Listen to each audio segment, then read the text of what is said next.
The late Baroque period ran from 1700 to 1750. The nickname for this time period is the Age of Absolutism, and it's also the Age of Science. The Age of Absolutism refers to the absolute power of the monarchy during this time. King Louis XIV was one of the most powerful monarchs around. He demonstrated his splendor and grandeur and power by building giant buildings like the Palace Versailles and having art and architecture and paintings and sculptures designed to glorify him. It was called the Age of Science also because of the advent of empiricism and the beginning of the scientific method. New theories were coming about the natural world, and people were really attempting to explain the world around them using scientific thought.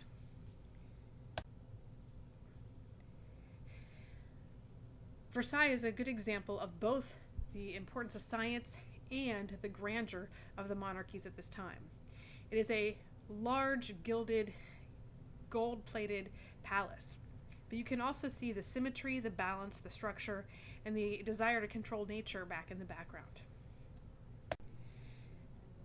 As it was already mentioned, art was used to display the power of the absolute monarch.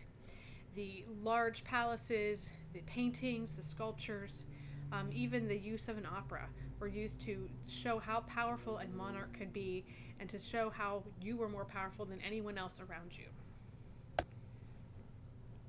Music was used in this as well.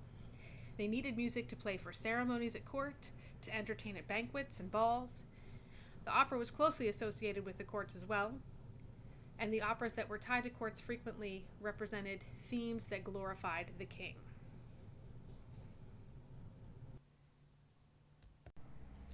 Science had a large impact on the arts as well.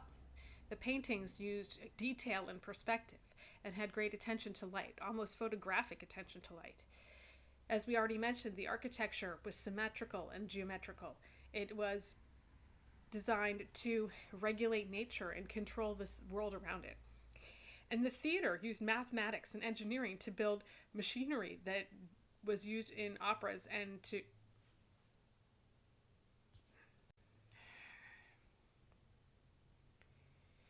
Science impacted music specifically.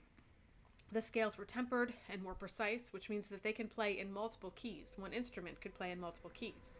There was a systematic use of harmony, new regularity of rhythm, and even emotions were being analyzed and classified. In the Baroque time period, the composer was not considered to be an artist. They were considered to be an artisan. An artisan is someone who has a functional art form. Art that you use, like woodworking or weaving. Music was like that at this time. The composer was not a significant person. He was an anonymous character, and it was almost always a he. And he created functional artwork that was used in everyday society. The three main places where you could be a composer at this time were the church, the court, or the opera house.